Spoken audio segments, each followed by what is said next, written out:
The Hell is Happening. C'est un post publié le 15 décembre 2016 par l'utilisateur RMRF sur le subreddit Haunted, généralement utilisé pour discuter de sujets paranormaux comme par exemple des objets qui bougeraient tout seuls, un chien qui aboie devant absolument rien ou encore des photos étranges. J'ai en tête ces photos prises par une caméra de surveillance sur le porche d'un redditeur où l'on voit clairement un visage flou au volant de sa Subaru bougeant à chaque nouveau cliché alors même que cette dernière était verrouillée et que rien n'avait bougé quand il allait checker à l'intérieur. Bref, ce genre de choses étranges sont postées sur ce subreddit pour pouvoir avoir l'avis des personnes tierces et c'est exactement ce qu'a fait l'utilisateur RMRF en demandant ce qui pouvait provoquer des bruits de pas au-dessus de sa chambre alors qu'il n'y a que des combles et même pas aménagés en plus. Tout en précisant par ailleurs qu'il est seul chez lui ce soir-là et à cela, il link une vidéo où effectivement on entend bien des bruits de pas.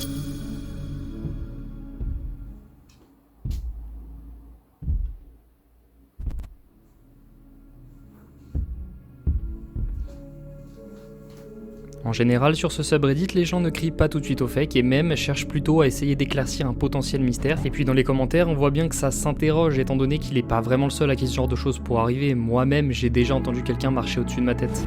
Waouh, j'avais jamais entendu des bruits de ce genre aussi forts. Est-ce que tu pourrais aller checker dans ton grenier pour nous? Je suis quasi sûr que c'est un rat ou un putain d'écureuil. Ces enculés d'écureuils. C'est littéralement moi à l'intérieur de tes murs. Déménage dans une autre maison. Oh, quelqu'un est en train de courir là-haut. C'est probablement juste le vent, mec.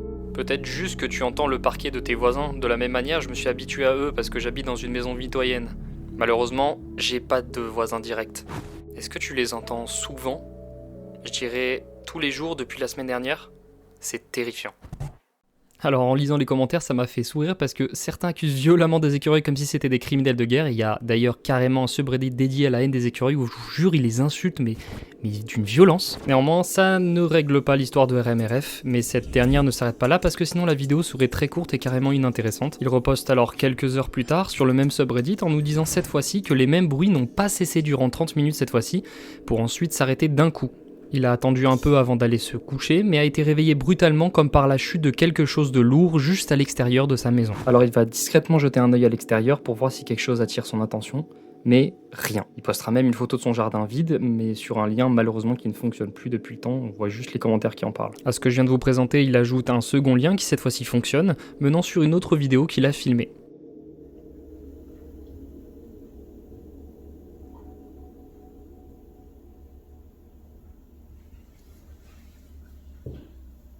L'utilisateur RMRF filme silencieusement le bas de son escalier.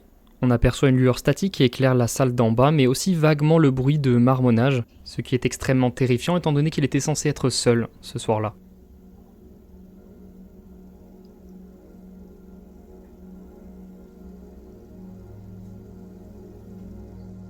Le lien ci-dessous est ce que j'ai trouvé quand j'ai voulu retourner dans ma chambre. J'étais absolument sonné par des sons étranges pouvant provenir d'une conversation et le plus important c'est que je me demandais vraiment pourquoi il y avait une lumière dans mon salon. Au cas où j'ai attrapé une batte de baseball et je suis descendu des escaliers pour voir ce qui se passait.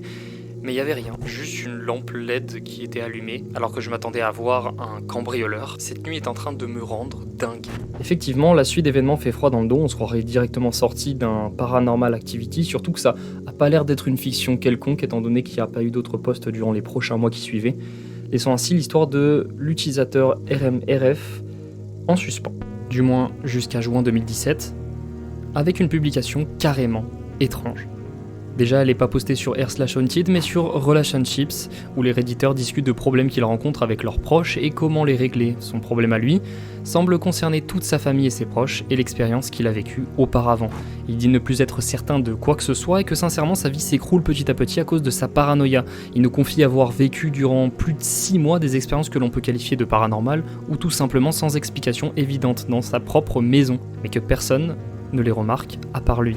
Des lumières s'allument toutes seules, des voix qui marmonnent, des bruits de pas seulement lorsqu'il est seul chez lui, et des objets qui bougent de place hors de son champ de vision sans qu'il ne touche à rien. Tout ça le rend fou et de plus en plus confus, rien que sa manière d'écrire traduit bien qu'il est en plein tourment, la tête bourrée de questions sans réponse. Je suis déjà allé voir dans les combes comme on me l'avait demandé, mais j'y ai vu personne ni même un animal. Quand j'essaie d'en parler à ma famille, ils me prennent tous pour un fou, parce qu'ils ne voient rien de tout ça, et cela devient tellement récurrent que mon père voudrait me mettre sous anxiolytique. J'arrive plus à dormir correctement, j'ai des migraines, je me sens mal. S'il vous plaît, si vous avez une idée de ce qui m'arrive, dites-le. Un commentaire soulève alors un point qui lui semblait important, en lui demandant s'il avait des pertes de mémoire récurrentes, en plus de tout ce qu'il a dit, ce à quoi il répond succinctement « oui ». Le Redditeur répond alors d'un air affolé en lui demandant d'aérer rapidement sa chambre et de voir avec sa famille s'il n'y a pas de fuite de monoxyde de carbone dans sa maison. Car oui, une intoxication à petite dose de monoxyde de carbone due à une combustion incomplète de chaudière par exemple, causerait tous les symptômes qu'a l'utilisateur RMRF, et à terme, ce genre de gaz cause une mort lente et indolore. Rien qu'en France, chaque année on recense 3000 personnes intoxiquées au monoxyde de carbone étant donné que le gaz est incolore et n'a pas d'odeur. Donc faites attention à vous. Suite à ça, il a fait un edit de sa publication sur le subreddit Relationships en liant des photos et en disant que c'était probablement à cause d'une intoxication au monoxyde de carbone puisque sa chambre est en réalité liée à la buanderie de sa maison dans laquelle se trouve une chaudière. Cette dernière n'a pas spécialement l'air de mal fonctionner mais étant donné la vieillesse de la machine et la nature du gaz, il valait mieux en discuter avec ses parents au cas où. D'après un second edit de post, ses parents auraient fait venir un plombier chauffagiste puisque l'explication était probable, mais heureusement et malheureusement pour eux, il n'y avait pas de fuite de gaz, ni venant de la chaudière et ni venant de nulle part ailleurs dans la maison. En fait, tout va techniquement très bien, à part que les problèmes de RMRF proviennent de quelque chose d'autre. Je vais juste prendre les anxiolytiques comme mon père me l'a demandé, je pense que je suis juste cinglé.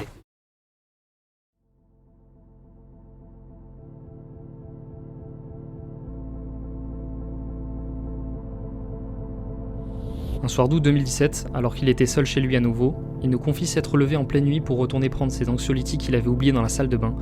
Il n'avait plus entendu de bruit de pas depuis quelques temps et pensait que finalement ces derniers aidaient à réduire son stress pour qu'il se sente mieux. Mais au moment de les récupérer, brusquement, il avait encore entendu ces affreux bruits de lourdes chutes à l'extérieur de sa maison. Je sais pas du tout si c'est réel, mais mon corps voulait absolument rester immobile. J'étais tellement proche de ce bruit. Finalement, après de longues secondes restées sans bouger à écouter des petits bruits venant de l'extérieur, il décide d'ouvrir la fenêtre de sa salle de bain menant directement vers l'endroit où il y avait le bruit pour observer ce qui allait le traumatiser.